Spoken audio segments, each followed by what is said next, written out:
અને આ તરફ રાજકોટમાં ક્ષત્રિય આગેવાન વિરુદ્ધ ફરિયાદ પણ દાખલ થઈ છે। પીટી જાડેજા જેમનું નામ કે જેમના વિરુદ્ધ આ ફરિયાદ દાખલ થઈ છે। ક્ષત્રિય રાજપૂત સમાજના આગેવાન વિરુદ્ધ ફરિયાદ દાખલ થઈ છે। ત્યારે મનીલેન્ડ એક્ટ હેઠળ પીટી જાડેજા વિરુદ્ધ આ ફરિયાદ દાખલ થઈ। કારખાનેદારે પીટી જાડેજા વિરુદ્ધ ફરિયાદ નોંધાવી છે। 60 લાખની સામે 70 લાખથી વધુની રકમ આપ્યાનો આરોપ તેમના પર છે।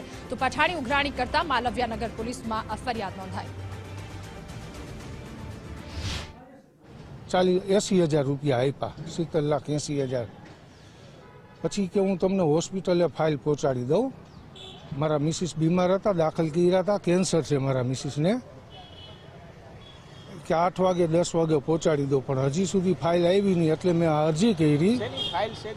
મારા રહું છું એ મકાનની ફાઇલ હતી, સાટાકટ મારી પાસે કરાવ્યું, પાવરનામું કરાવ્યું છે, 7 ચેક લીધા છે 5-5 લાખના।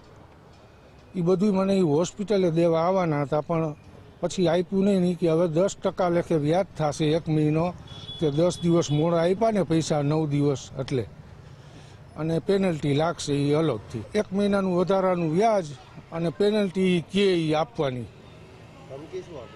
ધમકી એમ કે તું પૈસા ન આપતો તને રાજકોટમાં રહેવા નહીં દઉં, તારે પૈસા તો આપ। અને ફરિયાદીએ પૈસા પરત ચૂકવ્યા છતાં એમના પાસેથી 5-5 લાખના જે 7 ચેક લખાવ્યા હતા અને મકાનના દસ્તાવેજની ફાઇલ અને સાટાગત લખાવી હતી, આ આરોપી એમને પરત નહીં કરતા હતા અને વ્યાજના પૈસાની પઠાણી ઉઘરાણી કરતા હતા। એના માટે લઈને ફરિયાદી આરોપી વિરુદ્ધ એક ફરિયાદ નોંધાઈ છે અને હાલમાં તપાસ ચાલુ છે।